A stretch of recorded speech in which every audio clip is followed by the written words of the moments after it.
मध्यंतरी म्हणून एक चैतन्य महाप्रभूंचा एक दृष्टांत आठवला.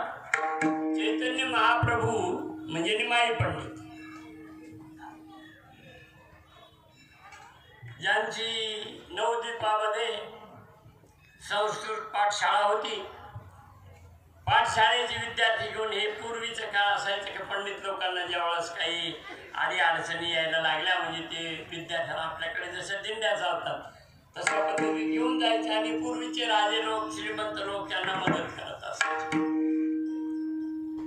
सर्वच लोक जातात. अलीकडच्या काळात नाही का शाळेच्या सहली जातात, परंतु सहली आपापल्या खर्चाने असतात. गाड्या वगैरे असतात. त्या काळात काही गाड्या वगैरे नसायच्या. बरेचसे काही संस्कृतचे विद्यार्थी बरोबर आणि निमाई पंडित गयेला गेले. म्हणजे चला आपण गयेला जाऊ. आता निमाई पंडिताची अवस्था बदललेली जशी होती. अगदी पूर्णत्वाला प्राप्त झालेली व्यक्ती संस्कृत कसे विषय शिकवत असायचे. त्या ठिकाणी गेल्याच्या नंतर गदाधर भगवंताचा चरण आहे त्या ठिकाणी, उजवा पाय त्या ठिकाणी आहे गयेला. आपल्याला ब्राह्मण पिंडदान करायला शेवटी गयेला सांगतात, तिकडे माणसं जातात भरपूर. फाल्गु नदी जवळ पाहते तिथे. आता फाल्गु नदीवरती घाटही इतका सुंदर बनवलेला आहे, पाहण्यासारखा घाट झालेला आहे, अति सुंदर घाट बनवलेला आहे. चैतन्य महाप्रभू गेल्याच्या नंतर त्यांना साक्षात श्रीकृष्ण परमात्मा बासरी वाजवत असं त्यांना दृश्य दिसलं. पागल झाले कन्हैयाच्या प्रेमामध्ये, भगवंताच्या प्रेमामध्ये तल्लीन झालेले. देखलिया वेध लावी बैसे जीवी जडवणी, तुम्ही जडलेला आहे परमात्मा. भिंतीला डोकं आपटलं. तो असं दिसला की भिंतीकडच्या बाजूला दिसला. महाप्रभू पळत गेले. धाड दिसली डोक्याला भिंत लागली. आणि इथे भिंत आहे याचं भान कोणाला राहिलेलं आहे. नंतर दरवाजातून बाहेर पडले. पुढे काही अंतरावरती कृष्ण कन्हैया बासरी वाजवतो असं दिसला. पळायला सुरुवात केली. आपल्याकडे सत्य साईबाबा आहे. सत्य साईबाबा इथे गेले. आता सत्य साईबाबा वारले. मंत्रालयाच्या ठिकाणी ते राहत असायचे सत्य साईबाबा. सत्य साईबाबा मी विद्यार्थी जसे संस्कृत शिकत असताना त्र्यंबकेश्वरला होतो त्यावेळेला सत्य साईबाबा त्या ठिकाणी आले होते. त्यावेळेस नवीन होते, तरुण होते सत्य साईबाबा. आम्ही मंदिरात त्र्यंबक राजाच्या मंदिराला परिक्रमा वगैरे आम्ही करीत होतो, प्रदक्षिणा करत होतो. आणि प्रदक्षिणा करून त्या ठिकाणी आतल्या बाजूला जी बारव आहे त्या बारवाच्या कठड्यावरती आम्ही विद्यार्थी काही बसलेलो होतो संस्कृत शाळेचे. सत्य साईबाबा आले तेही आमच्या जवळ बसले. लोक हे पळत आले, अरे सत्य साईबाबा सत्य साईबाबा. तिथून सत्य साईबाबा जे सुटले पळाले ते निवृत्तीनाथाकडे गेले. लोक मागे पळत असायचे. चैतन्य महाप्रभूंची किंवा अशीच अवस्था झालेली. चैतन्य महाप्रभू परमात्मा पुढे आहे असं समजून पळायला लागले. काट्यातून कशातून उड्या घालत. अत्यंत गोरीपान व्यक्ती, गोरापान, अत्यंत सकुमार. पायात काटे टोचले, काटे मोडले, अंगाला काटे लागले, तसेच पळत असायचे. विद्यार्थी त्यांचे पाठीमागे पळायचे. विद्यार्थ्यांनी पकडलं आणि विद्यार्थी रडायला लागले की गुरुदेव तुमची काय अवस्था झालेली आहे. आम्हाला तर कोण संस्कृत शिकवणार. संपूर्ण भारतामध्ये चैतन्य महाप्रभूंची म्हणजे निमाई पंडिताची त्या काळामध्ये संस्कृत शाळा सर्वांच्या वरती होती. संपूर्ण भारतातले विद्यार्थी त्यांच्याकडे शिकत होते. संपूर्ण भारतातले. निमाई पंडिताची अशी अवस्था झालेली. ज्ञानोबारायांच्या जीवनातही असे प्रसंग आहेत. चैतन्य महाप्रभूंच्या जीवनात तर अनेक प्रसंग आहेत. चैतन्य महाप्रभूंचं चरित्र लिहिलेलं आहे बघा. प्रभुदत्त ब्रह्मचारी यांनी सुंदर चरित्र लिहिलं. अनेकांनी चरित्र लिहिलेले आहे, परंतु प्रभुदत्त ब्रह्मचारीजीने जे चरित्र लिहिलं आहे त्या चरित्राचं नाव आहे श्री श्री चैतन्य चरितावली. श्री श्री चैतन्य चरितावली. वाचण्यासारखं आहे. जसं विवेकानंदाचं चरित्र आहे. विवेकानंदाचं चरित्र थोडं वेगळं आहे.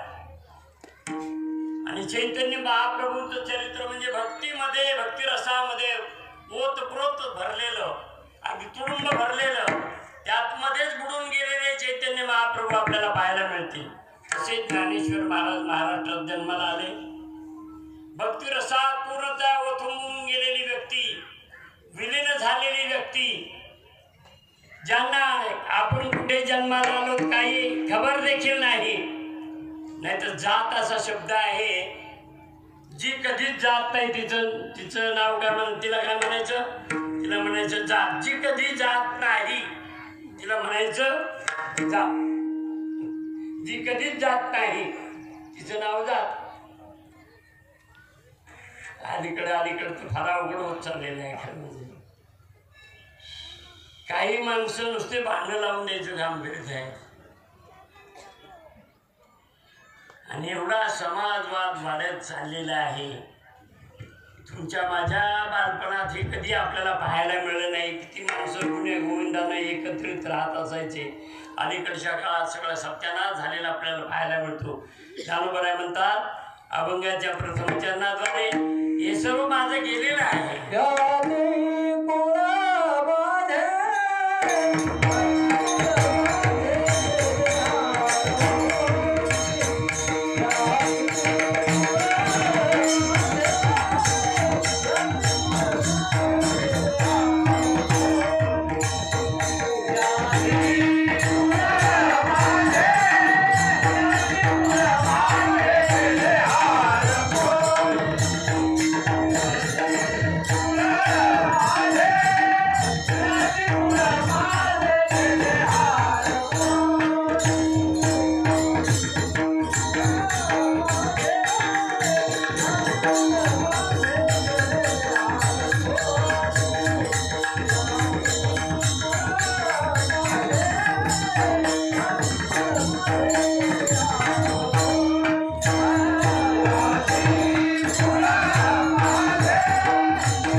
हे मावळण्यासाठीच आपल्याला जायचं आहे, वाढविण्यासाठी नाही.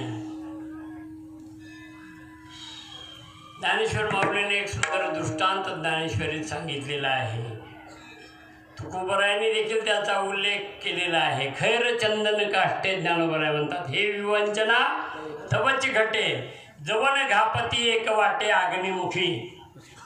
अग्नी जिथपर्यंत जात नाही तिथपर्यंत हे खैराचं लाकूड, हे चंदनाचं लाकूड राख झाल्यानंतर कोणाला ओळखता येणार नाही. आमच्या धुनीकडे जा तुम्ही बघा, आम्ही गाड्या ट्रॅक्टर भरून लाकडं नेले आणि तिथे जाळलेले आहेत. ती राख पाहिल्यानंतर कोणाला सांगता यायचं नाही की ही राख चंदनाची आहे, ही कशाची राख आहे. राख झाल्यानंतर सगळ्याची राख होऊन जाते, काही शिल्लक राहत नाही. ज्ञानोबराय म्हणतात, अग्नी माझी गेले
महाराजांचं प्रमाण आहे.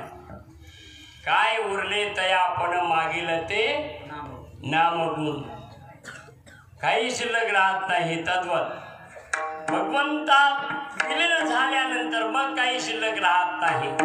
बरं त्याच्यामध्ये कोण कोण विलीन होतात? सर्वच विलीन होतात. त्याच्यामध्ये गणिका विलीन होते, त्याच्यामध्ये आजामेळ विलीन होतो, त्याच्यामध्ये वाल्मिकी विलीन होतात, त्याच्यामध्ये तुकाराम महाराज विलीन होतात, त्याच्यामध्ये ज्ञानेश्वर महाराज विलीन होतात, त्याच्यामध्ये नाथबाबा विलीन होतात. सर्व संत त्याच्यामध्ये विलीन झाले. मग आता हा ब्राह्मणाचा, तो अमक्याचा, तो तमक्याचा काही शिल्लक राहत नाही. काय उरले ते आपण मागील ते नामगुण, मागचं काही शिल्लक राहत नाही. म्हणून ज्ञानोबा म्हणतात, या ते कोळ माझे गेले हार कोण, या ते कोळ माझे गेले हार, या ते कोळ माझे गेले हार, या ते कोळ माझे गेले हार,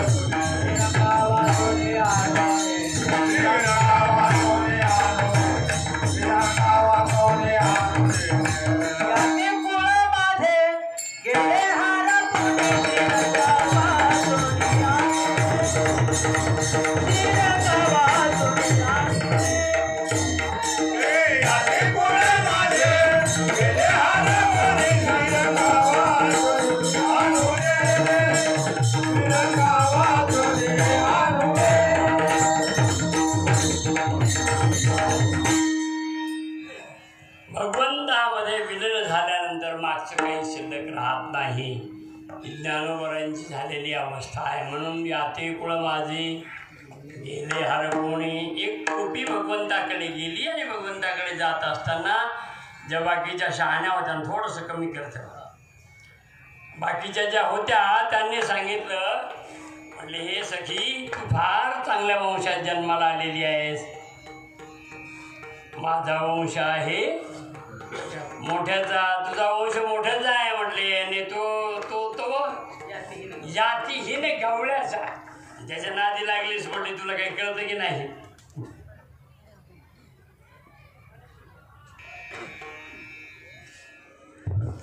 शहाणे हो जरा.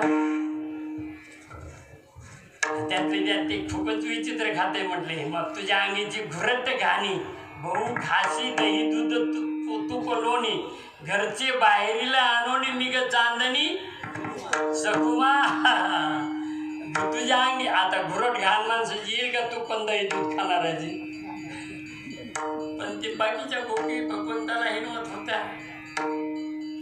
म्हटलं त्याच्या अंगाची बघ कशी घुरट घाण येते म्हणले, आणि त्याच्याकडे जाते कशाला मरायला?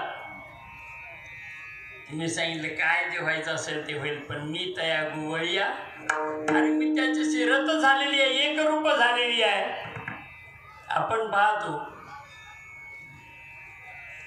काही माणसांच्या पत्न्या कुठल्याही असतील, खेळ म्हणजे आपल्याकडे म्हणतात ना गड्याचा गौंडी,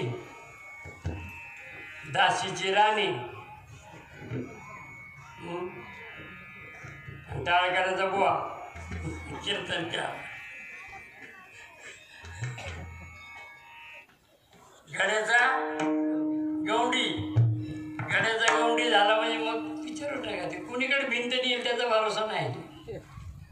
दोरी कशी लावायची तशी लावायची काही सांगता येत नाही. आमच्याकडे एक माणूस होता असंच गड्याचा गवंडी झाला. ही पण भिंत आणली ती पण कुठं आणली. अरे म्हणलं ही भिंत उकलावं लागेल तरी त्याला माहित आहे उकलायचे पैसे मिळते रचायची मिळाली तस. याला वळिंबा केला का नाही, वळिंबा कुठे लागेल त्याला, वळिंबा इकडे टेकल सुरू झाली ना, वळिंबा टेकल तो इकडे टेकल. तो गड्याचा गवंडी झालेला. दासी आधी होती दासी पट्ट राणी किले तिसी तिचे इंडने राहिना मूळ स्वभाव झाला.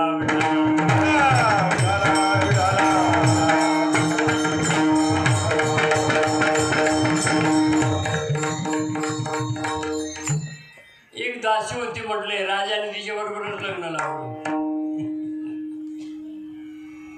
राजाने तिच्याबरोबर लग्न लावलं पण तिची हिंडणे राही ना, तिचा पहिला स्वभाव कुठे जातोय.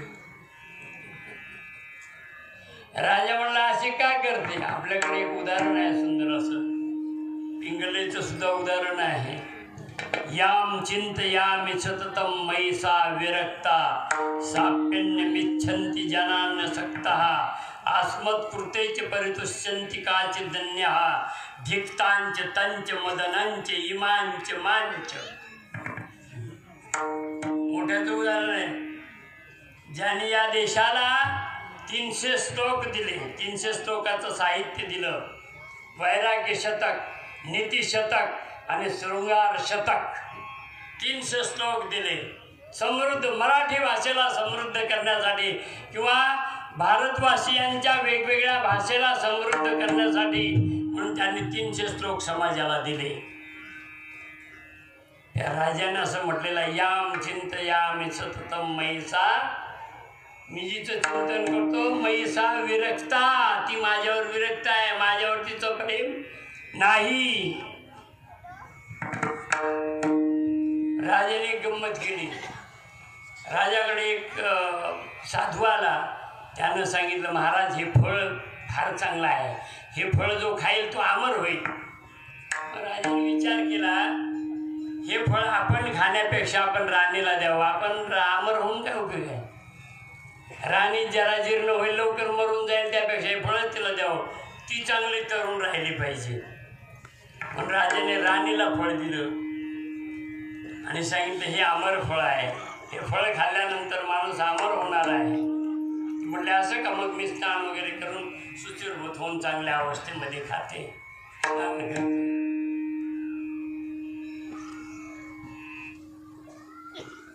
तिचा एक प्रेमी होता दरोगा फौजदार.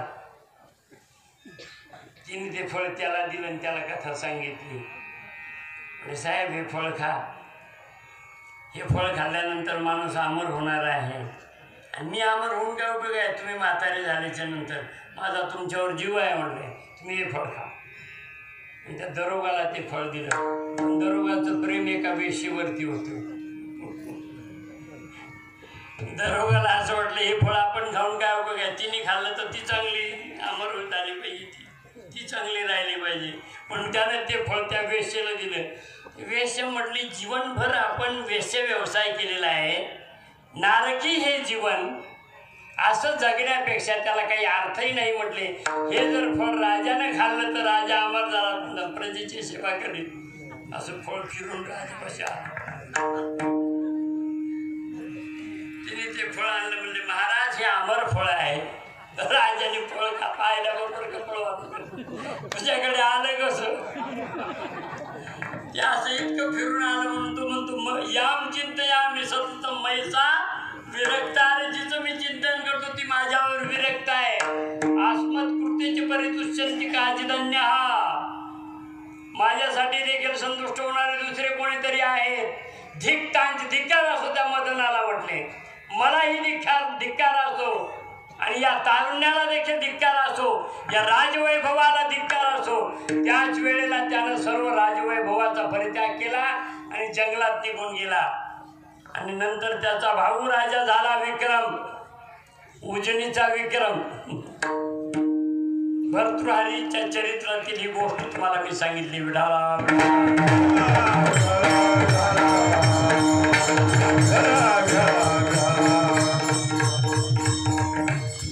फार सुंदर श्लोक आणि सुंदर काव्य भर्तृहरीने समाजाला दिलेलं आहे. ज्ञानोबराय म्हणतात, याती कुळ माझे गेले हरपोने श्रीरंगा वाचोनी. भगवंताशिवाय दुसरं मी काही जाणतच नाही म्हटले. काही माणसाला बोलण्याची नाही आता देवाविने काही, देवाशिवाय दुसरं काही बोलतच नाही. आणि मी अगोदर सांगितलं ना, काही माणसं पिना ठोकल्याशिवाय राहतच नाही. कुठे गेले तरी उद्योग असतो, विनाकारण भांडणं लावून द्यायचे, त्याच्यात जास्त आनंद माणसाला वाटतो. हा काही माणसांचा स्वभाव आहे, काही ठराविकांचा स्वभाव, सर्वांचा स्वभाव नाही तो, काहींचा स्वभाव आहे. ज्ञानोबराय म्हणतात, श्रीरंगा वाचोनी आणू नये. ती गोपिका देखील म्हणते, श्रीरंगा वाचोनी आणू नेने. श्रीरंगाशिवाय मी दुसरं काही जाणत नाही. तुम्ही मला किती शिकवाल, बाकीचे सर्व शिकवणारे होतेच, चांगलं वाईट शिकवणारे. मुलगा भजनाला चालला तर नातू आजोबा म्हणत असते, पोरा तुला काही अक्कल आहे का नाही, म्हातारे माणसाने करायचं काम आहे. ह्यो म्हातारा झालाय पण ह्यो कधी देवाचं नाव याने घेतलं नाही. एवढं वय झालं तरी मी अजून देवाचं नाव घेतलं नाही किंवा भजन केलं नाही, देवाच्या मंदिरात गेलो नाही. काही पागल आहेस का, तुला काही अक्कल आहे का नाही. काय करू पोरा लागली चट धरी वाट, देवळाची नको जाऊ देवळाशी नेतो बागुल लोकाशी. तिथे गेल्यानंतर तो बागुल बाय म्हणले, तो लोकाला घेऊन जातो, मारतो. ते पोरग शहाणं नव्हतं, त्याने मानायला पाहिजे होतं, बाबा तुम्हाला कसं नेलं नाही बागुलबानी. तू म्हातारा म्हणतो, आमचे कुळी आयसे नवते आयसे, हे जे पिशे जन्मले, आमच्या कुळात कोणी असं नव्हतं म्हटले देवाचं भजन करणार. कोणाचं कुळ म्हणायचं त्यांचं, हिरण्यकशिपूचं म्हणावं तर प्रल्हाद जन्माला आला त्यांच्या कुळात. एरवी दैत्य कुळ साजो कार्य परी, इंद्रही सरीनला आहे उपरे. एवढं श्रेष्ठ कुळ आहे त्याचं, म्हणजे त्याचं कुळच इतकं वाईट आहे की कधी देवाचं राम राम कधी म्हणलीच नाही. बघा तुम्ही श्रीमंत माणसाला राम राम म्हटलं, राम राम राम राम म्हणण्याच्या नंतर पटीवरचा सरड्या जसं ढुलतो ना, राम राम म्हण ना. जर एखादा माणूस गपचूप गेला ना, पाडवा माझ्या समोरून गेला पण राम राम सुद्धा घातला नाही, तिकडूनही पंचित. खरं आता माणसं बरे झालेत खरं, म्हणजे पूर्वीची माणसं फार विचित्र असायची. समोरून गेला पण राम राम घातला नाही, मग त्याने घातला नाही, तू का नाही घातला, झक मारली काय नाही. तू राम राम गेला असता तर काय फरक पडला असता, त्याच्यात मोठेपणाचा विषयच नाही. राम राम कोणी कोणाला म्हणा. अरे आपल्याकडे तरी पुरुष पुरुषाला राम राम करतो, तरी तुम्ही जा महिलांना देखील राम राम किंवा महिला देखील राम राम म्हणतात. राम राम म्हणण्यात आहे काय वाईट. तुम्ही आपल्याकडे जर एखाद्या बाईला राम राम म्हणला तर जर जवळून जर पुरुषांना नवऱ्याने तिला ऐकलं ना, हाणल्याशिवाय तुम्हाला राहायचं. बायकोला राम राम करतो माझ्या. अरे राम रामात आहे काय, राम रामात केवळ भजन आहे, पण माणसाला हेही कळत नाही. हा भजनाचा भाग आहे तो. तुझ्यातही राम आहे माझ्यातही राम आहे म्हणण्यात काय. रामच जर नसतात तर आपल्याला उचललं असतं की मग लोकांनी. तुमच्यातला राम निघून गेल्याच्या नंतर अगा देहीचा अग्नी गेला तरी देह नव्हे, चिखल ओला ओला चिखल आहे तो. लोक उचलतील. बाहेर आतला अग्नी गेला की बाहेरचा अग्नी लोक लावितच असतात. विठाला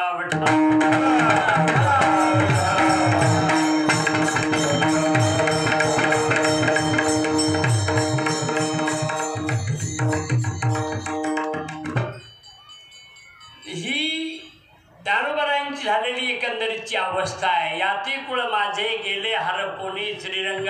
देवानी देवाशिवाय दुसरं काही जाणत नाही. श्रीरंगा वाचुनी आणुनेनी किती ओ शिकवाल मज वेळोवेळ आणि त्या गोवळ्या रातली. तुम्ही मला किती सांगाल म्हटले. मी त्या मी खरा भजन करणारा वारकरी जर असला ना, खोटी जर माणसं असले ना, तुम्ही जर म्हटले ना ज्याच्या गळ्यात माळ दिसेल त्याला संध्याकाळपर्यंत फाशीची सजा. खोटे माळकरी माळा तोडून मोकळे होतील, आमच्या गळ्यात नाही म्हणते. असा जर कानून केला ना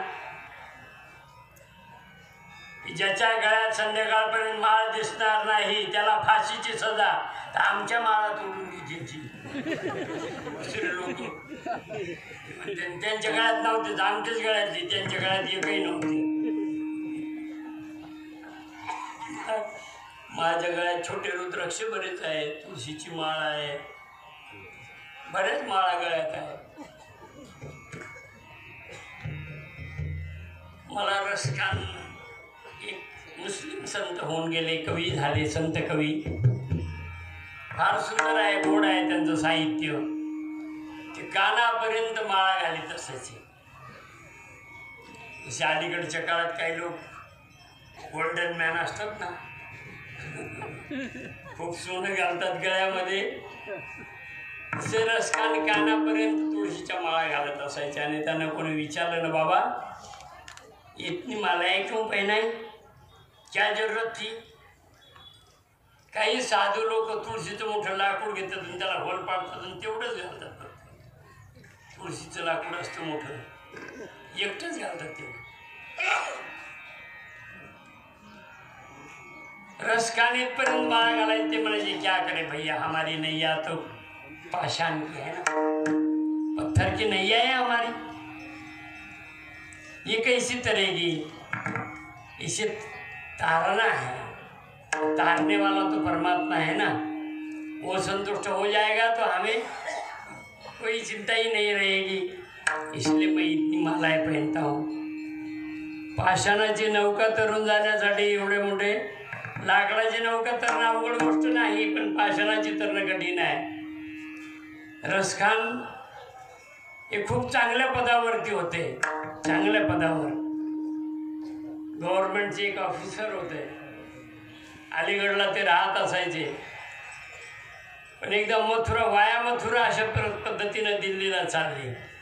अलीगडवरून मथुरेला आले आणि मथुरेच्या पलीकडच्या बाजूला पहिलं पल्ली पार जर पाहिलं की मथुरेतून गेलात तर पलीकडच्या बाजूला जी वसाहत आहे, आज त्या वसाहतीचं नाव आहे रसखान नगर. काय नाव आहे? रसखान नगर. रसखान हे भगवान श्रीकृष्ण परमात्म्याचे लाडके परमभक्त.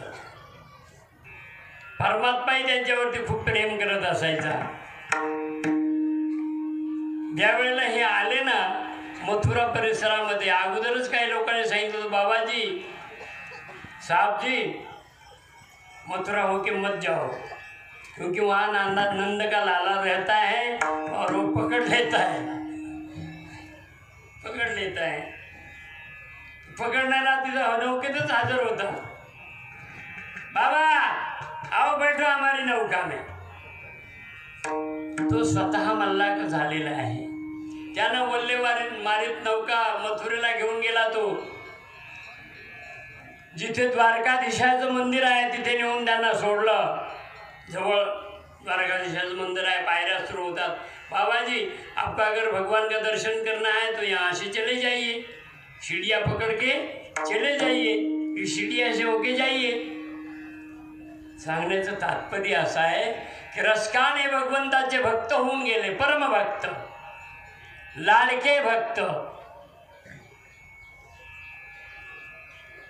ज्ञानोबराय भगवत भक्त आहेत. ज्ञानेश्वर महाराज म्हणतात अष्टभोग सुद्धा मला नको आहे. अष्टभोग भोग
अष्टभोग भोगणे माते नाही चाड.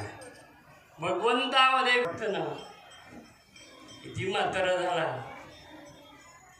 बघा तुम्ही. माणसं भोगी जीवन जगत असताना माणसं पांढरे केस झाले की त्याला डाय करून घेतात, गाल खाली चालले की स्नो जास्त लावतात, त्याच्यावरून पावडर लावायची. स्नो कशासाठी लावायचं? हे खड्डे बुजायचे, चेहऱ्याचे खड्डे बुजले पाहिजे ना, दुसऱ्याला बरं दिसलं पाहिजे.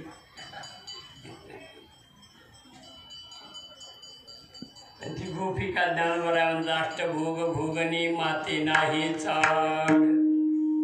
अष्टभोगाची मला चाड नाही. भक्ती प्रेम गोडली गे माय. भक्ती प्रेमाचं गोड लेणं मिळेल. भोगाची चाड नाही, लेण्याची चाड नाही, खाण्याची चाड नाही, पिण्याची चाड नाही, काय नाही.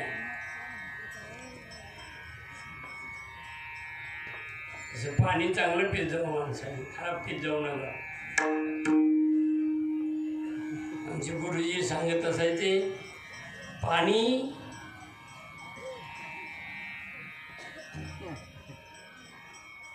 वाणी तयार करत आहे. पाणी जो शब्द आहे तो उर्दू भाषेचा शब्द आहे. पाणी शब्द मराठीचा नाही, संस्कृतचा नाही आणि हिंदीचा नाही, पण आपल्यात प्रचलित झालेला आहे. बघा अंग्रेजी शब्द सुद्धा आपल्यात काही प्रचलित झाले. साधारण माणसाला विचारलं तरी ते म्हणजे गाडीची पेटी नाही बनायची, ते माचीस लाव, माचीस आणा. माचीस सगळ्याला कळतात.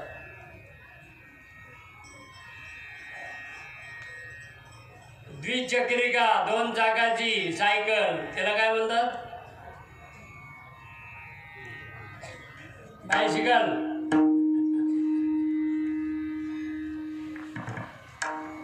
अनेक शब्द असे आहेत की जो रूढ झाले, ते मराठीचे वाटतात. ज्ञानोबा म्हणतात अष्टभोग भोगणे, खाण्याची चाड नाही, पिण्याची चाड नाही, घेण्याची चाड नाही. मी अधिक विषय वाढवत नाही, मला आटोपतं घ्यायचं आहे आता. भक्तिप्रेम गोड लिहिले गे माये. भक्तिप्रेम अत्यंत गोड आहे. गोड कोणाला लागतं? अमृताहुनी गोड नाम तुझे देवा. लोक म्हणते मग चहा तरफ जाईल का त्यांनी? रामकृष्ण हरी म्हणल्याने सकाळी तुम्ही सांगितलं लय गोड आहे म्हणून. भक्ती प्रेम गोड लिहिले गे माये. ते नाव नाही म्हटलं ज्ञानोबांनी. भक्ती प्रेम गोड. प्रेम हे गोड आहे. लिहिले गे माये. मी भक्ती प्रेमाचं लेणं लिहिलेली आहे आणि ते लेणं अत्यंत गोड आहे. सगळ्याच गोष्टी गोड असतात असं काही नाही. माणूस सोनं झालं म्हणण्यात म्हणजे बरं झालं, गोड झालं, आनंदाचं झालं, सुखाचं झालं असं म्हणत असताना माणसं म्हणत असतात सोनं झालं, तुझ्या जीवनाचं सोनं झालं. सोनं झालं म्हणजे लोकांनी लुटायचंय काय? नाही नाही. मुलगा झाला, सोनं झालं, सोन्यावर पिवळं. सोनं झालंय.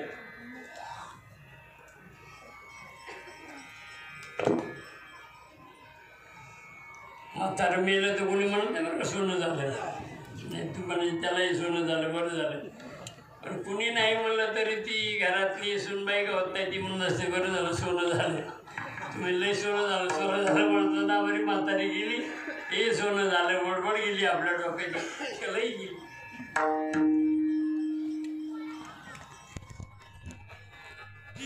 भक्ती प्रेम गोड लिहिले गे माये, भक्ती प्रेमाचं गोड लेणं मिळालेले आहे. किती हो शिकवाल मध्ये वेळोवेळा मी त्या गोवळीया रातली विठोबा.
सर्वांचं प्रेम आहे त्याच्यामुळे हे, नाही तर मला इतका कंटाळा येतो कार्यक्रमाचा आता कार्यक्रम करावा वाटत नाही खरं म्हणजे. जनार्दन महाराज बांगर महाराज आले,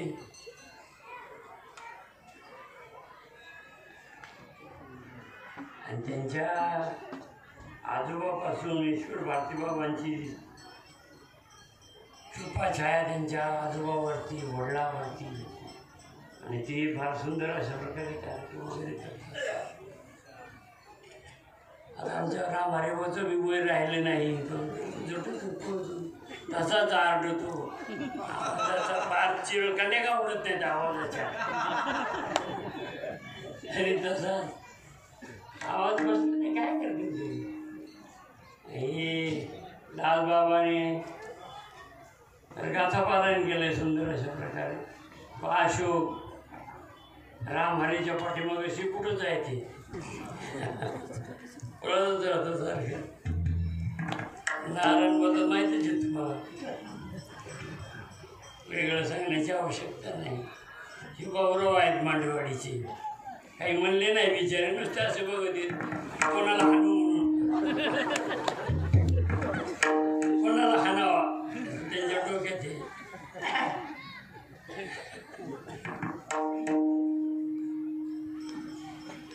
सर्व आनंदी आनंद अशा प्रकारचा आहे. ज्ञानोबारांनी गोड वर्णन केलेलं आहे. अति पुढं माझे गेले हरपोणी. खरंच सगळ्या माणसाने सगळ्यांनी प्रेमाने राहणं खूप महत्त्वाची गोष्ट आहे. आणि जीवनात काही खरं नाही बाकीचं. माझ्या बॅगमध्ये 2-3 लाख रुपये होते ना, आम्ही गेलो कुंभाला. पाय चलून पाय दुखायला लागले. आणि रिक्षा करायला वाटायची, पण रिक्षा आहे कुठं, आणि त्या पैशाला काय करायची, गाडी लावायची का? एवढे पैसे असून काहीच कामाचे नाही. गाड्या 4-5 आहेत, पण त्या इथं राहिलेल्या, काय करायचं त्या गाड्या? आपल्याला पायी चालावं लागतं. का ऐक कोणाचं, वेळेला कोणी कोणाचा साथ देत नाही. शेवटी आपल्याला चालावं लागतं. सगळं एकमेकावरती प्रेम करा. साधू संतांची शिकवण आहे. ज्ञानोबाराने आपल्याला काय शिकवलं? भूता परस्परे पडो मैत्र जीवांचे दुरिताचे तिमिर जाऊ विश्वस्वद आपण पसायदान रोज म्हणतो, पण आपलं कसं झालंय शाळेतल्या बारीक पोरासारखं झालंय. भारत माझा देश आहे, सर्व भारतीय माझे बांधव आहेत म्हणून हळूच हात करणार आणि शेजाऱ्याला चिमटा घेणार. सर्व भारतीय माझे बांधव आहेत, त्याला चिमटा काढण्यात तुझा बांधव वाटतो का? ते मोठ्याने ओरडतं ते त्याला झापडलं की ठोकट होत, त्याच्यात त्याला आनंद वाटतो. सारे भारतीय माझे बांधव आहेत. माझ्या देशावर तुझं प्रेम आहे का? खरं देशातल्या माणसावर प्रेम आहे का तुझं? नाटक यायला करतो. ते पाठ केलेलं आहे, खळा खळा खळा खळा खळा पत्र येऊन पाणी गेल्यासारखं गेलं ना ते पाठ केलेलं आहे. आज काही शिरलंच नाही, पत्रात काही शिरतं का? काहीच नाही, गेलं ना ते, उघडून गेलं सगळं. तशी माणसाची अवस्था बनत चाललेली आहे. माणसाने किती तुम्ही कीर्तन करा का ठाकूट किती बोंबला,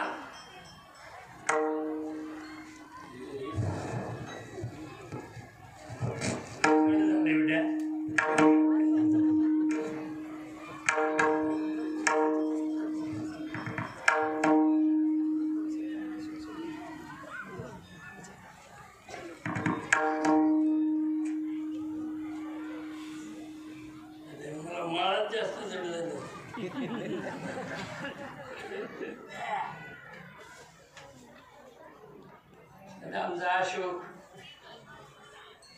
आणि सरपंच आमचे अम्माळेकर माझे सरपंच उद्धव शेठ यांचं प्रेम खूप, यांच्या प्रेमामुळे खरं म्हणजे प्रेम आहे त्यांचं. सर्वात महत्त्वाची गोष्ट आहे. आमच्या भाऊसाहेबांना इथं बसले अत्यंत प्रेमळ स्वभाव. भाऊसाहेबांनाच अन्नदानावर जास्त भर. कोणत्या गावात सप्ताह असला तरी भाऊसाहेबांची पंगत आहे. कशालाही भाऊसाहेबांना पुढे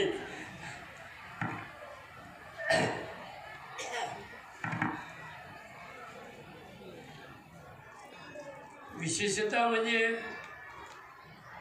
चंद्रवाडीहून कधी तुमच्या आजोबा का पंजोबा गेले होते? हां, पंजोबा मुगावला गेले. त्यांचं इकडचं घर म्हणजे असं असतं, कोणी कुठे गेलं तरी ज्याचं त्याचं कुळदैवत ज्याला त्याला असतंच. शेवटी तुम्ही कुठे जा, तसा माणूस कुठे गेला, हिमालयाच्या टोकाला गेला तरी आपल्या गावाकडे येण्याची त्याची ओढ असतेच, असते की नाही? स्वर्गाला गेलेल्या माणसाची ओढ देखील इकडची असते, गावची असते. किंवा तसा प्रकार आहे भाऊसाहेबांनाच आहे. सगळ्या लोकांना कुठलेही सोबती असले तरी, आणि लोकांना माहीत झालं भाऊसाहेबांना देतो म्हटल्यानंतर लोक मागायला जातात. भाऊसाहेबांना नाही कुणाला म्हणत नाही.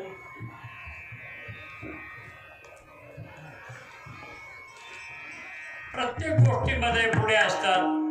संस्थांच्या विकासातही त्यांनी आता खूप लक्ष घातलेलं आहे आणि खूप चांगल्या प्रकारची कामं ते करत आहेत. माझं सांगण्याचं तात्पर्य असं आहे की ज्ञानोबराय म्हणतात, याती कुळ माझे गेले हरपणीने सरळ अभंगाचा भावार्थ सांगितला. आजचा काल्याचा प्रसंग आहे. काल म्हटल्यानंतर तो एकट्याचा कधीच होत नाही. दोन पदार्थ एकत्रित यावे लागतात, तेव्हा कुठे काला होतो. म्हणून आपल्याकडे दही भाताचा खिचडी काला, जर अनेक पदार्थ येत आले. आता काल्या म्हणजे पांढऱ्या लाह्या आणि पांढरं दही. पांढरंच का? त्याचं कारण आहे समता शुभ्र वर्ण. समतेचा वर्ण शुभ्र आहे. समतेचा वर्ण कसा आहे? शुभ्र आहे. ज्ञानोबराय म्हणतात समता शुभ्र वर्ण.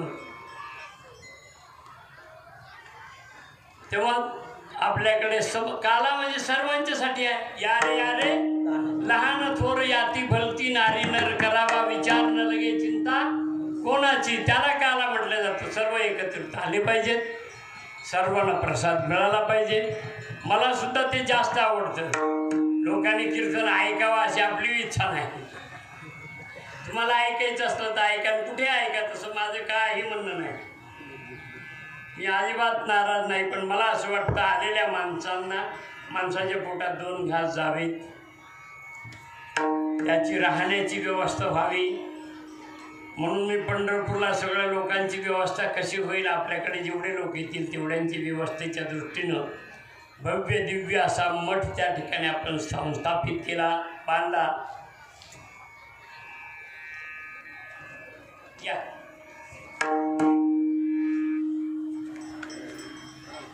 जवळपास आपल्याकडील कुठल्याही संस्थानाने तेवढा मठ बांधलेला नाही, इतका मोठा मठ पंढरपूरला आपल्याला करता आला. आळंदीचंही आता तसंच काम आहे की जेवढे लोक येतात त्या सर्वांची व्यवस्था त्या ठिकाणी व्हावी. अशा पद्धतीनं आपण आळंदीला देखील बांधकाम चालू केलेलं आहे. बेसमेंट वगैरे होऊन त्याच्यावरती आता कॉलम वगैरे बांधलेले आहेत. लवकरच पहिल्या मजल्याचा स्लॅबही पडेल. पहिल्या मजल्याच्या ठिकाणी आपण त्या ठिकाणी पार्किंग ठेवलेलं आहे. आलेल्या भक्तांच्या भाविकांच्या गाड्या भाविकांना त्या ठिकाणी लावता याव्यात. दुसऱ्या मजल्यावरती आपल्याला कीर्तन करता यावं म्हणून हॉल ठेवत आहोत. 3, 4, 5ला आपण रूमा करत आहोत की भक्तांची भाविकांची व्यवस्था व्हावी. 5 मजली असं कार्यक्रम आपण आळंदीचा ठेवलेला आहे आणि तशा पद्धतीनं आपण प्रयत्न करत आहोत. तर भाविकांची सर्वांची व्यवस्था. बाकी माझा एक नियम आहे की जे आपल्या दिंडीत लोक येतील त्यांची थांबण्याची व्यवस्था, किंवा डायरेक्ट आला तरी चालेल, परंतु कुठल्या तरी दिंडीत चालत आला आणि मग मुक्कामाला आमच्याकडे आला तर असं जमणार नाही. असा एक आपण ठेवलेला नियम आहे. पंढरपूरला तोच नियम आहे.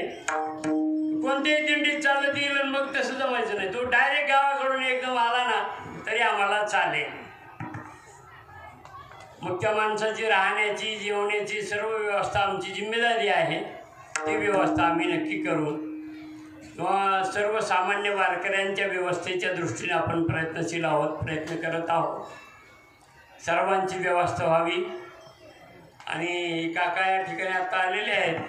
अशी जी नेते मंडळी कुणी आली म्हणजे त्यांना मी काहीतरी मागतो, द्या बाबा करा.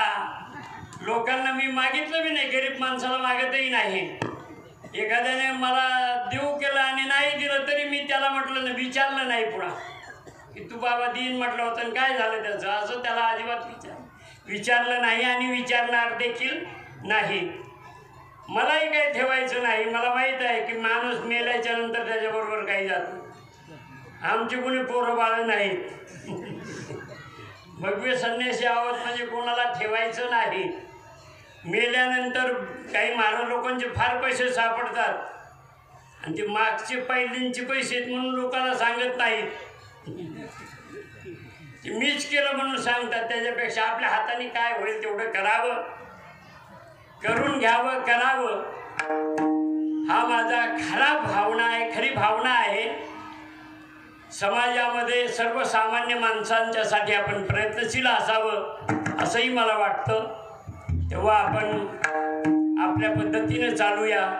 भगवान श्रीकृष्ण परमात्म्यानं गोकुळामध्ये नाना प्रकारचं चरित्र केलं. थोडे मोठे झाल्यानंतर मैया यशोदेने सांगितलं, बेटा कन्हैया आता तू मोठा झालेला आहे, गायी सांभाळायला जा. भगवान श्रीकृष्ण परमात्मा आपल्या सर्व सवंगड्यांना सांगून सर्वांना म्हटले, अरे तुम्ही गाय घेऊन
सर्व सवंगड्यांना सांगितलं, अरे तुम्ही गाया घेऊन सारे गोपाळ रानात या. सर्व सवंगड्यांना घेऊन भगवान गायी राखायला जाऊ लागले. गायी राखत असताना कधी मधुवन, तालवन, खादिरवन, पांडिरवन, कामवन, हवन, वेगवेगळ्या वनामध्ये भगवंताने गायी राखल्या. वेळ झाल्यानंतर सर्व सवंगडी भगवंताला म्हणत असायचे, खांदे भार पोटी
झाली आता वेळ म्हणती आणा शिदोऱ्या.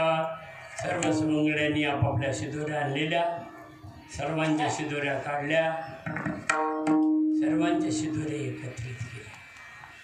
यमुना तटावरती सवंगड्याची विशाल पंगती बसवलेली आहे. श्यामसुंदर परमात्मा सर्वांच्या मध्यभागी उभा आहे. दही भाताचा मिश्रित कबळ भगवंताने डाव्या हातावरती घेतलेला आहे. चोखून कुरतडून खाण्याचे पदार्थ अंगुलीत धारण केलेले आहेत. वेणू कमरेला खोसलेला आहे. शिंग आणि वेत बगलेमध्ये मारलेले आहेत. श्रीमद भागवतामध्ये काल्याच्या प्रसंगाचं वर्णन करत असताना म्हटलं आहे, बिभ्रद्वेणुं जठरपटयो शृंग वेत्रेच कक्षे वामे पानो मसृण कवलं तत्फलानि अंगुलीषु तिष्ठन्मध्ये स्वपरिसुहृदो हासयन् नर्मविस्मैः स्वर्गलोके मिशिति भुभुजी यज्ञभुग्बाल केली पुंडली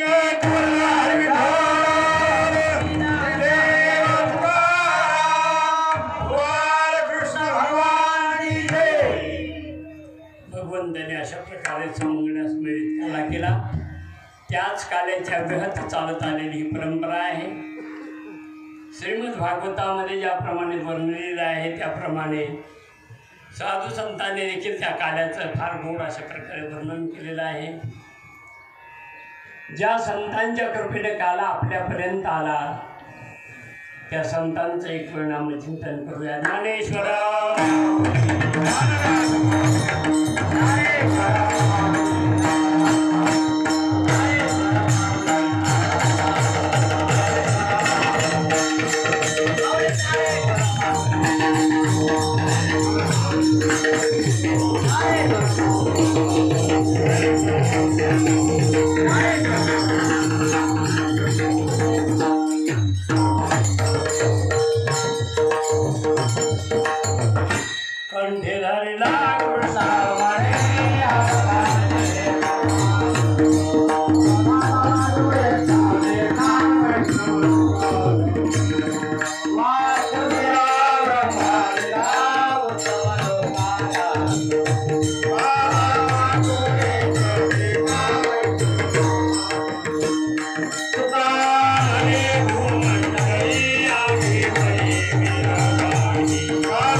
आरती बोलाया स्वामी रंग भारतीचे समाधी वस्त्र घेऊन चिंतने देऊळचा आले सामर्थ्य महाराज सामर्थ्य महाराज आरती बोलाया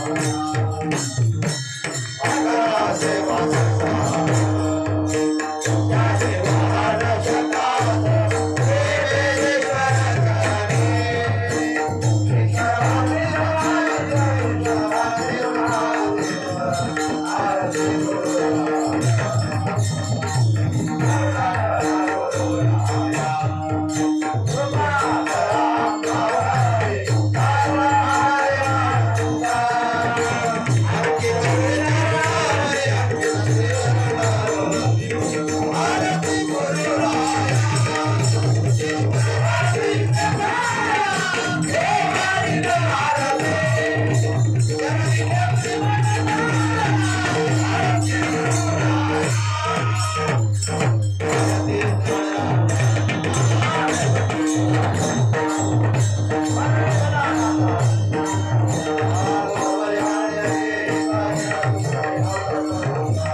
संगे सर्व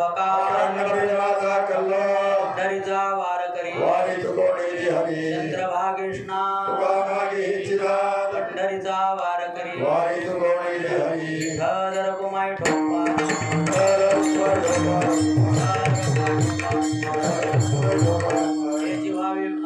अकल्पायची व्हावे पणेचे बाधा न हो कवडी अहंकाराचा वारा न लागो राजसा नामा म्हणे तया सावे कल्याण पणेचे बाधा न हो कवडे मागणे ते कतुज प्रत्याशी या संतास निर्विहेची मजली तुझे काही न मागो देवा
खाली बसून घ्या सर्वजण, आपापल्या जागेवरती बसून घ्या.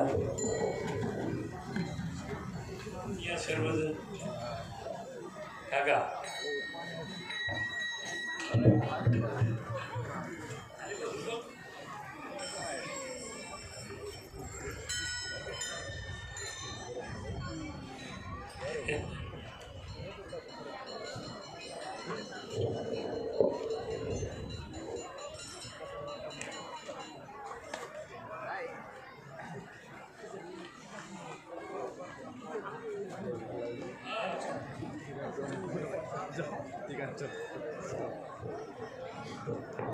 या ठिकाणी प्रतिवर्षीप्रमाणे महाशिवरात्री महोत्सव अतिशय उत्साहामध्ये साजरा होत आहे झालेला आहे.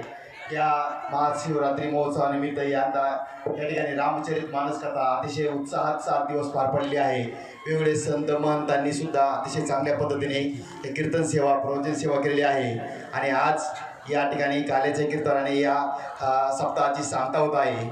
या सांगता सप्ताहासाठी आपल्याला आपल्या आष्टी पाटोदा शिरूर तालुक्याचे जे दबंग आमदार माननीय सुरेश अण्णादास या ठिकाणी उपस्थित राहिले आहेत. त्याचबरोबर माजी आमदार माननीय भीमरावजी धोंडे साहेब या ठिकाणी उपस्थित आहेत. तसेच आजबे काका सुद्धा माजी आमदार उपस्थित आहेत. तर या सर्वांचं संस्थांच्या वतीने हार्दिक हार्दिक स्वागत.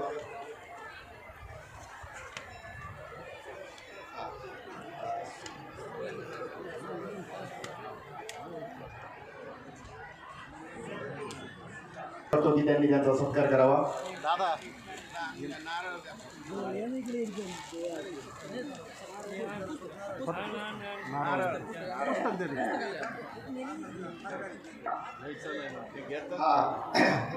या ठिकाणी आदरणीय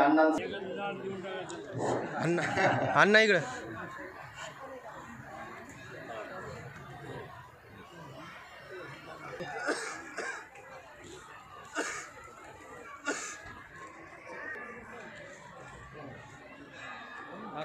काका इकडे.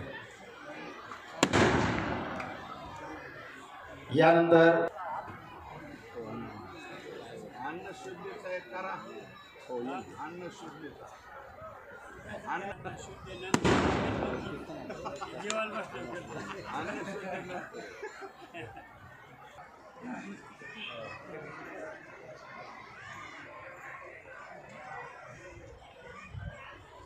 आपल्याला महाशिवरात्री महोत्सव अश्वत्थलिंग संस्थान पिंपळवंडी या महोत्सवासाठी आवर्जून उपस्थित असलेले आष्टी पाटोदा शिरूर विधानसभा मतदारसंघाचे आमदार, आपल्या सर्वांचं लाडकं नेतृत्व आदरणीय सुरेश अण्णा धस, माजी आमदार भीमरावजी धोंडे साहेब, माजी आमदार साहेब आजबे काका, शिंदे सर, लटपटे सर, आदरणीय महादेवजी भारती संस्थान त्यांच्या मार्गदर्शनाखाली हा महोत्सव पार पाडला जात आहे. तसंच इतर पंचक्रोशीतून उपस्थित सर्व शिवभक्त. अतिशय प्राचीन अशा प्रकारचं हे शिवकालीन मंदिर आहे, ज्याची परंपरा बाबांनी रात्रीच कीर्तनामध्ये सांगितली 800 वर्षापूर्वीची आहे. भारतामध्ये एकूण असे 100 शिवमंदिर आहेत. त्यापैकी आपलं असलेलं हे एक अश्वत्थलिंग शिवसंस्थांचं शिवमंदिर. या ठिकाणी आपल्या जुन्या लोकांकडून आपण बऱ्याच वेळा ऐकलेलं आहे की या ठिकाणी संपूर्णपणे घनदाट अशा प्रकारची झाडी होती. इथं दिवसायला सगळे लोक घाबरत असायचे. बाबांचा पदस्पर्श या पावनभूमीला झाला आणि एक वेगळ्या प्रकारचं नावलौकिक या संस्थानाला मिळालं आणि एक वेगळ्या प्रकारचा विकासाचा कायापलट या संस्थानाच्या बाबांच्या माध्यमातून आपल्याला इथं पाहायला मिळाला. आदरणीय सुरेश अण्णा धस यांनी जो काही निधी आपल्या संस्थांसाठी दिला त्याच्यामधून देखील विविध विकास कामे आपल्याला संस्थानाला मिळालेले आहेत. त्यामध्ये मागच्या वर्षी 4,10,00,000 रुपयाचा निधी आदरणीय अण्णांच्या माध्यमातून आपल्या संस्थांना मिळाला. यामध्ये पेवर ब्लॉक, सिमेंट रस्ते, सौरशेल भिंत आणि भक्ती निवास अशी विविध प्रकारची कामं आपल्याला इथे अण्णांच्या माध्यमातून मिळाले. त्यामधील सिमेंट रस्ते, पेवर ब्लॉक आणि काही कामे झालेली आहेत. LED स्ट्रीट लाईट वगैरे असतील आणि काही कामे प्रगतीपथावर आहेत. त्याचबरोबर आदरणीय अण्णांच्या माध्यमातून पुन्हा 4,44,00,000चा प्रस्ताव पर्यटन विकासाकडून प्रस्तावित आहे.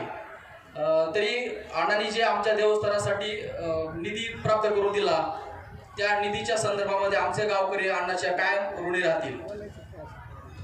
भाऊसाहेब अण्णा पवार यांनी देखील अन्नदानाचं काम, त्याचबरोबर हे जे काही विकास काम आहे त्यामध्ये मोठं मोलाचं आमच्या बाबांचं म्हणणं ते आमच्या चंद्रवडी गावचेच आहेत, त्याच्यामुळे त्यांनी दिलं तरी काय एवढं विशेष नाही. त्यांच्याबद्दल आता सर्वांनी टाळ्या वाजून त्यांचं अभिनंदन करावं. त्यांच्याप्रमाणे अन्नदानाचं आपलं यज्ञ चालू ठेवलेलं आहे. आणि आमच्याकडे काही 2-3 प्रमुख मागण्या आमच्या गावकऱ्यांच्या आहेत. यामध्ये आमची प्रमुख जी मागणी आहे, देवस्थानाला जी जागा आहे ती जागा खूप अपुरी पडत आहे. देवस्थानच्या लगतच फॉरेस्ट डिपार्टमेंटची जागा आहे. ती जागा जर आमच्या संस्थानाला भेटली तर कार्यक्रम घेण्यासाठी आम्हाला चांगल्या प्रकारचं ही होईल. त्याच्यामुळे ती जागा तुम्ही आम्हाला उपलब्ध करून द्यावी. शासन दप्तरी तुमचा आवाजही करून अशा प्रकारची गावकऱ्याची होती मी तुम्हाला विनंती करतो. दुसरा प्रश्न आमच्या गावकऱ्यांचा असा आहे, आमच्याकडे प्राथमिक आरोग्य केंद्राची आवश्यकता आहे. अण्णा, प्राथमिक आरोग्य केंद्र आमच्या गावाला नाही. तो प्रस्तावित सध्या शासन मंजुरीसाठी प्रस्तावित आहे. त्या ठिकाणी जागेची थोडा अभाव होता. मी बाबांच्या कानावर हा विषय घातला. बाबांनी सांगितलं की संस्थांच्या आधिपत्याखाली पिंपळवंडी गावामध्ये काही जी जागा आहे ती जागा आपण त्यासाठी देऊ. साधारण 3 गुंठ्याची जागा लागत आहे. तर तो जर तुम्ही दुसरा प्रश्न मार्गी लागेल. तिसरा प्रश्न अण्णा आमचा असा प्रमुख मागणी आहे की आमची 5,500 लोकसंख्येचं असणारं हे गाव, या गावामध्ये राष्ट्रीयकृत बँक असणं गरजेचं आहे. राष्ट्रीयकृत बँकेचं जर गावाला मिळाली तर अनेक प्रकारच्या अडचणी इथल्या सोडवल्या जातील. तेव्हा तुम्ही आमच्या गावाकडची विनंती आहे तो देखील प्रश्न थोडासा हातामध्ये घेऊन मार्गी लावावा. उपस्थित सर्वांचं जास्तीचा वेळ घेणार नाही. आम्हाला पुढे शिरूरला कार्यक्रम आहे त्यामुळे जास्तीचा वेळ मी काय घेत नाही. उपस्थित सर्व मान्यवरांचं शब्दसुमराने हार्दिक असं स्वागत करतो. आणि जे पंचकृषीतील शिवभक्त इथे आलेले आहेत त्यांना महाशिवरात्रीच्या खूप खूप अशा प्रकारे शुभेच्छा देतो आणि थांबतो. जय हिंद, जय महाराष्ट्र. धन्यवाद सरपंच. यानंतर या ठिकाणी आपल्या आष्टी पाटोदा शिरूर तालुक्याचे माजी आमदार माननीय आजबे काका या ठिकाणी आपलं मनोगत व्यक्त करत आहेत. होत असलेल्या या उत्सवाच्या सप्त्याच्या निमित्तानं आपण सर्वजण या ठिकाणी उपस्थित आहोत. ज्यांचं आता काल्याचं कीर्तन झालं ते आपल्या सगळ्यांचे आदरणीय महादेवानंदजी भारती महाराज, या ठिकाणी उपस्थित असलेले या मतदारसंघाचे लोकप्रतिनिधी सुरेशांना धस, माजी आमदार धोंडेसाहेब, माझ्यासोबत आलेले भाऊसाहेबजी लटपटे, काकासाहेबजी शिंदे, भाऊसाहेबजी भोर, भाऊसाहेबजी बुले, या गावचे सरपंच, पंढरपूरहून आलेले पाहुणे व इतर सर्व मंडळी, दरवर्षीप्रमाणे हा उत्सव यंदाही मोठ्या प्रमाणात या ठिकाणी साजरा होतो आहे. बाबांनी मग कीर्तनाच्या दरम्यान सांगितलं की पुढाऱ्यांना मागायचं असतं. मी माझ्या परीने आपण 85 लाख रुपये मागे टाकलेले होते. 35 लाख रुपये सिमेंट रस्ता आणि मला वाटतं इकडं 50 लाख रुपयाचं स्टेज चालू आहे. आणि हा जो खोपटी रस्ता आहे पिंपळवंडी ते खोपटी, हा सुद्धा 5 कोटी रुपयाचा मंजूर आहे. फक्त त्याचं काम चालू झालेलं नाही, त्याची वर्क ऑर्डर वगैरे झालेली आहे. आणि आंबेवाडीचाही रस्ता 3,75,00,000 रुपयाचा तोही मंजूर आहे, त्याचंही काम चालू व्हायचं बाकी आहे. तर त्या काळात आज आता वास्तविक पाहता यांना सांगितलं पाहिजे, आमच्याकडं सांगून आता उपयोग नाही.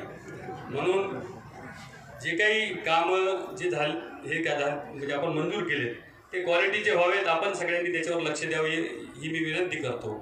आणि आपण आम्हाला या ठिकाणी बोलवलं, आमचा सत्कार केला, त्याबद्दल आपले सगळ्यांचे आभार मानतो आणि सगळ्यांना महाशिवरात्रीच्या शुभेच्छा देऊन या ठिकाणी थांबतो. जय हरी.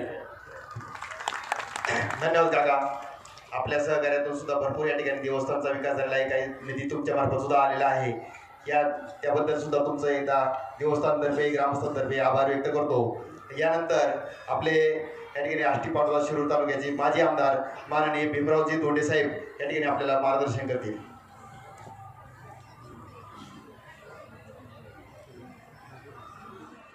आज महाशिवरात्रीच्या निमित्ताने आपल्या भागातील आणि जिल्ह्यातील प्रसिद्ध असे महादेवानंद शास्त्री ह्या अश्वलिंगावर आहेत आणि ते आल्यापासून खूप प्रगती झालेली आहे. सुरुवातीच्या काळात मी आमदार होतो त्या काळात रस्ते पाणी इथं काही सोय नव्हती. त्या काळात माझ्या काळात तेही सोय आपण करण्याचा प्रयत्न केलेला आहे. त्या सुविधा झाल्या होत्या. पुढं काही दिवसांनी मी हरलो मग बाकीचे आलेच नाही. सुरेशराव मध्ये नाना बी होते काही दिवस. आपापल्या परीने देवस्थानाला सर्वांनी हातभार लावलेला आहे, बाळासाहेबांनी हातभार लावलेला आहे. त्यामुळं आता आपण सर्व या ठिकाणी आहात. महाशिवरात्र भारतीय माणसाच्या जीवनात मोठा सण असतो. भारतात सर्वात जास्त मंदिरं महादेवाची आहेत. जगामध्ये सुद्धा अनेक देशामध्ये महादेवाचे मंदिर आहे. 12 ज्योतिर्लिंगापैकी 5 ज्योतिर्लिंग महाराष्ट्रात आहे. म्हणजे फार मोठ्या प्रमाणामध्ये तुम्ही टी व्हीवर पाहिले असेल, काशी या ठिकाणी करोडो लोक दर्शनासाठी आले होते महादेवाच्या काल आज. आणि शेकडो किलोमीटर ही लाईन लागली होती. जंबाशंकरला तेवढी लाईन लागली होती. आपलं हे पंचप्रसिद्ध असणारं महादेवाचं मंदिर म्हणजे शिवलिंग हे सर्वांचं आपलं आवडतं देवस्थान आहे. या ठिकाणी सर्वजण येतात, दर्शन करतात. मधुकर महाराज पूर्वी आम्ही यांना नंतर नामांतर झालं मधुकर महाराज म्हणायचो. तर मधुकर महाराजांनी उभं आयुष्य खरं म्हणजे ह्या गडासाठी वेचलेलं आहे. आणि शिवलिंग देवस्थान कसं ऊर्जित अवस्थेत येईल याचा त्यांनी आयुष्यभर प्रयत्न केलेला आहे. आता त्यांनी ते म्हणले माझा घसा जरा खराब झाला, जास्त बोलता येत नाही. खरं आहे ते, परंतु मला कारण मी पण ह्या गोष्टीचा बऱ्याच वर्षाचा साक्षीदार आहे. ते ज्या वेळेस इथं बसले त्यावेळेससुद्धा मी होतो. आमचे लक्ष्मणांना मरकट सांगवीचे हे म्हणायचे आपले मधुकर महाराज असले तर आमचा माझा संपर्क भरपूर होता. अजूनही मी येत असतो. पिंपळनेरला तरी येतो स्टँडवर नेहमीच. कारण आम्ही निवडणुकीला भरणारे लोक आहेत ना. कोणी मत द्या नका देऊ तसं काय नाही आमचं. आम्ही काय रागवत नाही आणि आम्हाला काही दोष पण नाही. आणि कटाळण कसं काय अहो 90 वर्षाचे निवडणूक लढवत येत तर आम्ही अजून 70 गाठली नाही. आणखी 20-25 वर्ष चढून देऊ. महाराजांचे आशीर्वाद पाहिजे आणि त्यापेक्षा शिवलिंगाचे आशीर्वाद ते देतील. मी अगोदरच आत्ताच मी एका सप्त्यात भाषण करायचं सांगितलं. दरेकर नाना आम्ही उपस्थित होतो. महाराज म्हणले की माझी आमदार उपस्थित आहेत. म्हणलं माझी काय काम आहे माझींना, सप्तेच करायची. आता सप्त्याला हजर राहायचं, इकडे तिकडे फिरायचं, सगळे लोक जे भेटतात त्यांच्याशी गप्पा गोष्टी करायची हेच आमचं काम आहे. आता हे जरा दुसरं काम करत आहे सध्या. सुरेशरावचं काम दुसरं चालू. काय हरकत नाही, त्यांच्या ते आवडीचं आहे त्याबद्दल मी काही म्हणणं नाही. आपलं समाजामध्ये अनेक प्रकारच्या घटना घडत असतात, त्यावर कोणाला तरी बोलावंच लागतं. ते काम ते करतायत. मी जास्त बोलत नाही. मला या ठिकाणी बोलण्याची संधी दिली. संयोजकाचे आभार मानतो, विशेषतः महाराजांचे आभार मानतो. 2 शब्द प्रयोग करतो. धन्यवाद. धन्यवाद साहेब. आपण या ठिकाणी आलात, खूप छान वाटला मला. तुम्ही उल्लेख केला की भारतात 12 ज्योतिर्लिंग आहेत आणि स्कंद पुराणामध्ये एकूण 100 महादेवाच्या मंदिरांचा उल्लेख आहे. त्या 100मध्ये आपल्या ह्या अश्वथलिंग संस्थांचा नामोल्लेख आहे. त्यामुळं हे भारतातील एक प्रमुख असं एक स्थान आहे. तर काल या ठिकाणी आपल्या बीडचे नेते माजी आमदार माजी मंत्री जयदादांना सुद्धा या ठिकाणी येऊन गेले. त्यांनी सुद्धा या ठिकाणी त्याचा उल्लेख केला होता. तर या असं हे पवित्र असं स्थान आहे आणि या स्थानाचा महाराजांच्या हस्ते पूर्ण म्हणजे सुरुवाती पूर्ण जीर्णोद्धार झालेला आहे. तसेच या ठिकाणी वेगवेगळ्या ठिकाणी बांधकामंसुद्धा चालले आहेत. तर यानंतर मी आदरणीय अण्णांना अशी विनंती करतो की त्यांनी आपले थोडक्यात चांगल्या पद्धतीने मनोदूत करावं.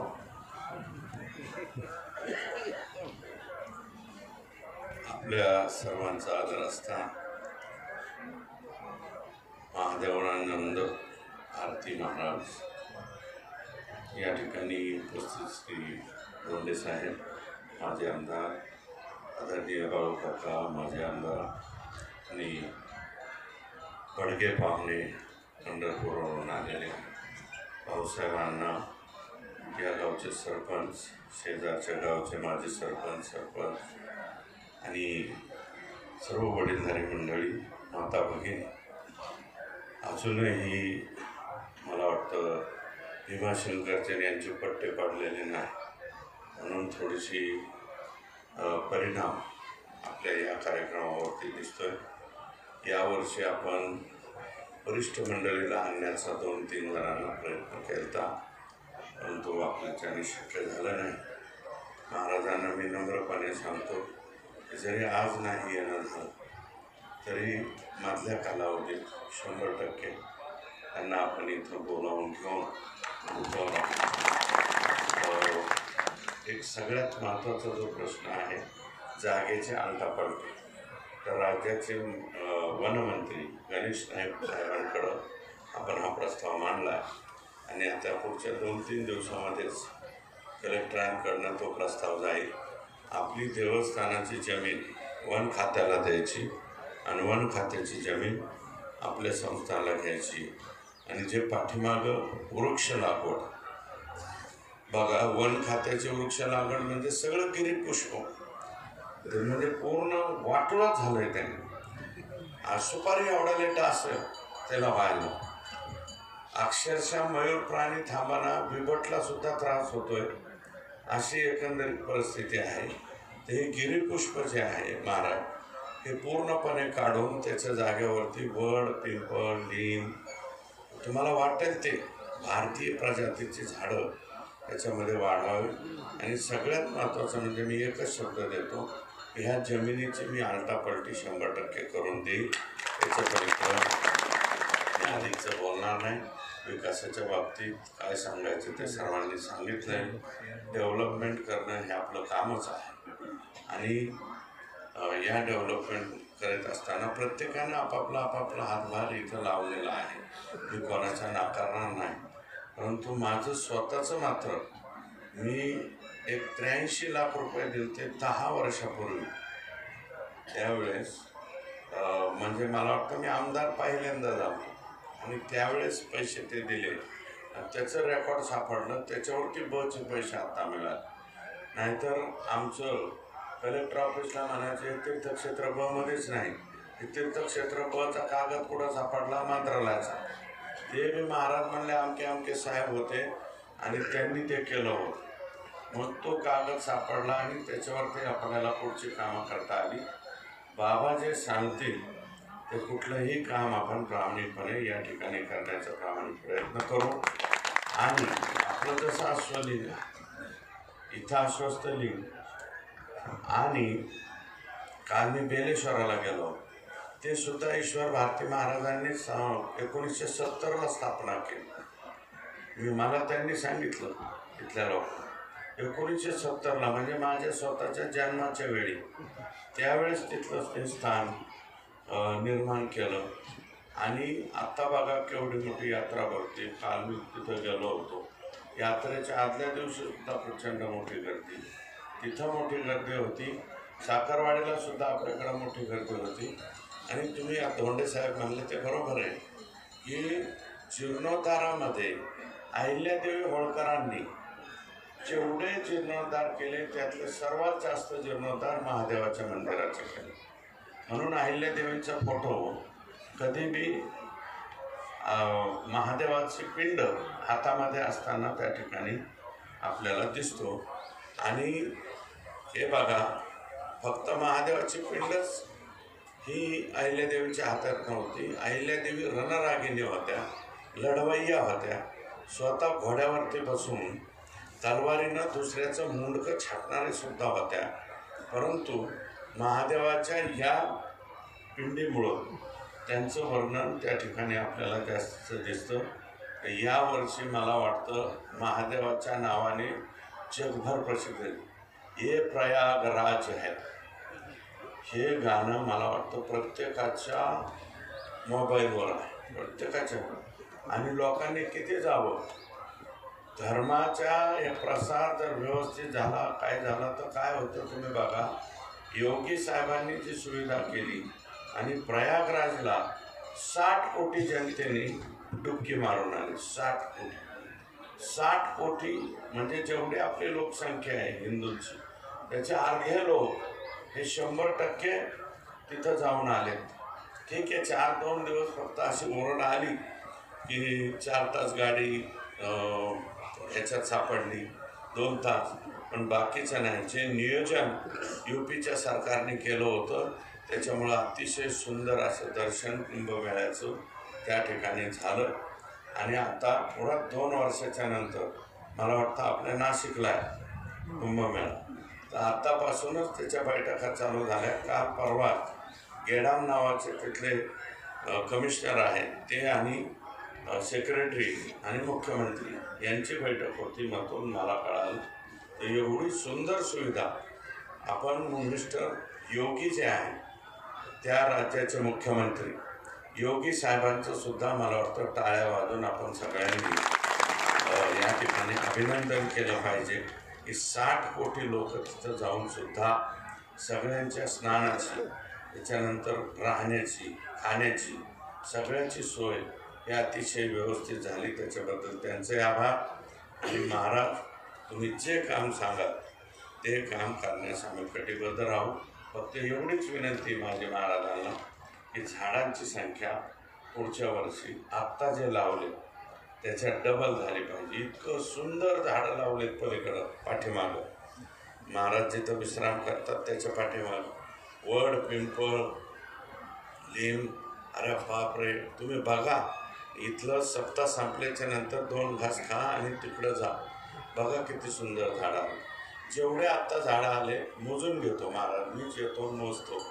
याच्यापेक्षा डबल झाडं येत्या जूनमध्ये महाराजांनी लावावी एवढीच विनंती करतो आणि या ठिकाणी थांबतो. या ठिकाणी पहा की राजाश्रय असल्याशिवाय कोणत्याही ठिकाणाचा संस्थांचा राज्याचा विकास होऊ शकत नाही. तसा मला सर्वांचा तुमचा या ठिकाणी राजाश्रय आहे आणि या राजाश्रयाजवळच आमच्या देवस्थानचा विकास होत आहे.